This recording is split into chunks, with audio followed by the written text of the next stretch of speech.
Assalamualaikum warahmatullahi wabarakatuh. Sekarang masuk ke pertemuan 4. Di sini saya akan menjelaskan materi tentang prosedur dan makro.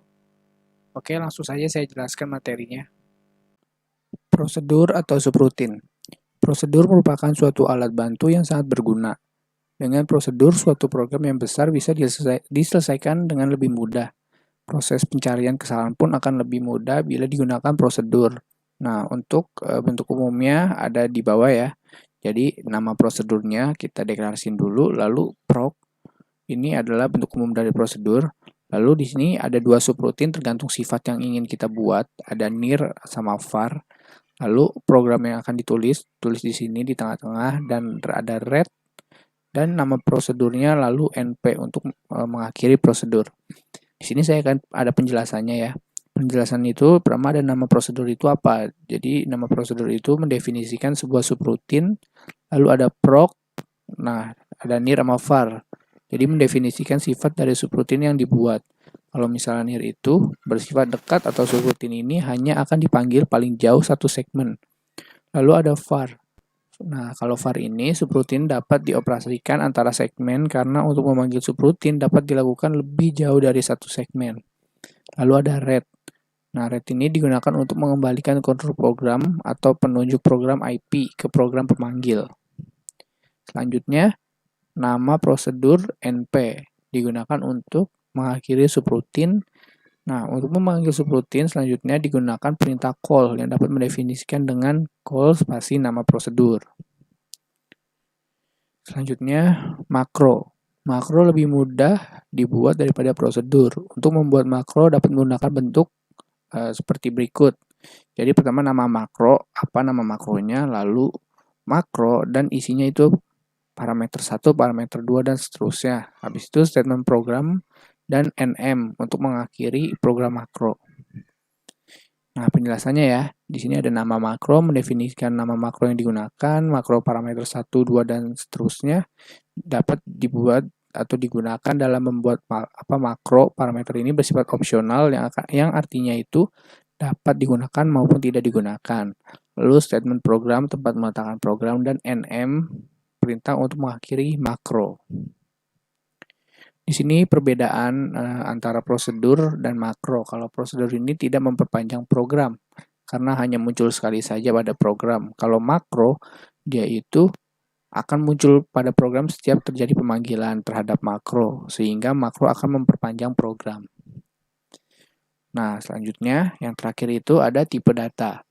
Di dalam assembler, data dapat disimpan dengan berbagai tipe data yang berbeda-beda. Nama pada data tersebut juga dapat diberi nama untuk memudahkan dalam pengaksesan data. Adapun tipe data yang terdapat pada assembler, seperti di bawah ini.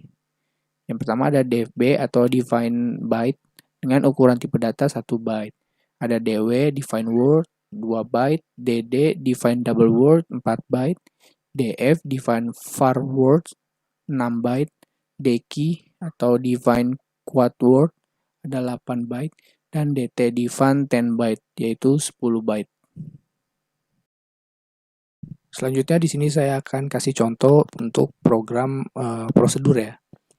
Di sini pertama deklarasiin dulu kalau modelnya itu adalah small, tipenya small, lalu .code org 100h. Nah, selanjutnya kita buat label dengan nama proses. Lalu perintah call untuk memanggil nama prosedurnya itu adalah ketikar. Lalu int20h untuk mengakhiri program ya, untuk mengakhiri program dari label ini. Selanjutnya kita kan ingin membuat urutan abjad dari A sampai Z menggunakan prosedur ya. Jadi di sini bentuk umumnya itu adalah nama prosedur, lalu proc, dan ini subrutinnya. Kita pakai near ya. Nanti di near atau perbedaan near sama yang satunya itu ada di PPT. Jadi di sini kita gunain near dulu. Jadi di sini nama prosedurnya kita namain dengan ketik underscore car. Lalu perintah proc atau prosedur dan near. Selanjutnya untuk di sini move AH2H untuk mulai program atau register dari move AH itu adalah 2H. Lalu selanjutnya move DL, A. Jadi kan kalau kita ingin mencetak huruf A itu Kalau di table ASCII itu kan kalau untuk cetak A itu menggunakan 41 ya. Nah, di sini kalau bisa aja mencetak langsung dengan huruf tapi harus menggunakan tanda petik ya. Di tengah hurufnya ini harus ada petiknya di sebelah kiri kanannya. Itu untuk mencetak tanpa menggunakan table ASCII. Jadi dia langsung mencetak huruf A. Tapi ini hitungannya adalah codingnya itu adalah move DL41. Tapi di sini langsung saya gunakan A. Lalu move CX26. Jadi move CX ini adalah register untuk melakukan looping atau perulangan. Nah, 26-nya ini adalah ya kita akan melakukan perulangan sebanyak 26 kali. Nah, 26 kali itu bukan di-convert menjadi angka tapi jadi huruf. Nanti di bawahnya akan dijelasin nih. Di label ulang ini kita buat lagi label ulang. Lalu setiap ulang itu akan dicetak karena menggunakan perintah int21h. Nah, yang dicetak itu adalah add dl, 1. Jadi dia kan kalau misalnya di table ASCII itu 41 ya untuk huruf A. Nah, di sini dia akan menambah ini. Jadi setiap perulangan dia nambahin add dl1. Jadi kan 41 tambah 1 itu 42 ya. Nah, untuk 42 itu adalah di table ASCII itu adalah menampilkan huruf B. Jadi dia akan mencetak lagi. Jadi A lalu selanjutnya adalah B karena dia di sini dicetak dan ditambahin ya dengan 1. Loop ulang. Dia akan naik lagi nih perintah ini. Kan udah sampai sini nih codingannya. Dia akan langsung loop dari sini lagi. Ya, di sini ya. Karena kondisi belum terpenuhi atau masih 26, kan karena dia udah B berarti 25 ya berkurang. Karena masih belum 0 atau kondisi belum terpenuhi, dia akan terus looping terus sampai kondisi itu terpenuhi atau 0.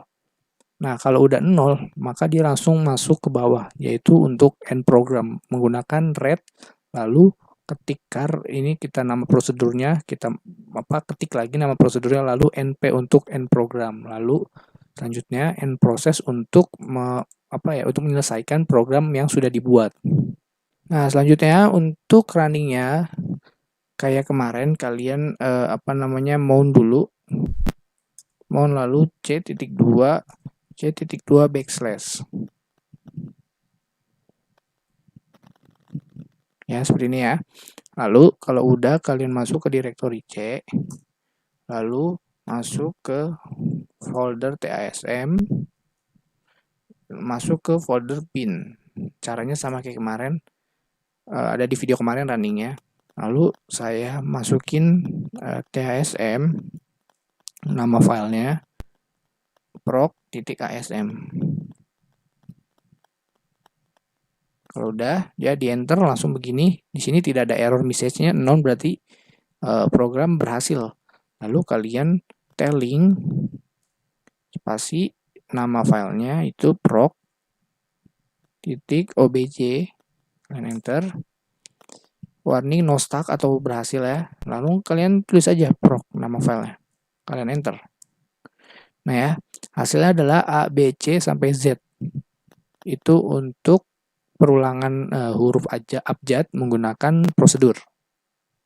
Oke, selanjutnya program kedua itu adalah program makro, di mana kita deklarasikan dulu kalau modalnya itu adalah small, lalu .code, lalu org100h. Ini adalah struktur untuk assembler lah, untuk codingan awal untuk memulai assembler. Lalu selanjutnya di sini kan kita membuat perintah makro ya. Di sini dengan buat nama makronya itu adalah cetak_char. Ingat huruf besar dan huruf kecil di sini berpengaruh untuk nama labelnya karena nanti kan kalau dipanggil itu harus sama makronya itu harus sama nama makronya huruf besar dan huruf kecilnya. Lalu di sini gunakan char dan move cx lakukan register perulangan sebanyak 5 kali. Lalu move A02 untuk memulai program, move dl, char. Jadi dia register DL itu adalah mengambil dari si makro char ini. Lalu masuk ke loop ulang. Di sini kita lihat dulu deh, jangan langsung ke ulang. Kita lihat bawahnya dulu. Di sini prosesnya apa yang ingin kita cetak. Di sini untuk makronya kita mencetak huruf S. Di mana huruf S berarti kita outputnya itu adalah huruf S sebanyak 5 kali. Jadi SS sampai 5 kali S-nya. Nah, gimana caranya? Karena di sini sudah kita ketahui kalau label proses itu adalah akan mencetak huruf S. Jadi di sini lihat ulang atau kita buat label ulang dengan INT21H. Jadi dia mencetak terlebih dahulu S pertama, lalu karena dia belum terpenuhi atau ini masih 5, dia akan loop lagi atau dia melakukan perulangan, dia naik ke atas lagi nih codingannya. Dia naik ke atas lagi, lalu INT21H untuk cetak huruf kedua. S berarti kita punya 2 S ya. Jadi di sini tersisa 3. Nah, 3 kan belum sampai 0 ya, belum habis ya. Maka dia akan terus loop sampai habis. Jika ini 5-nya sudah, maksudnya udah kecetak 5 kali, maka dia akan berhenti untuk melakukan perulangannya.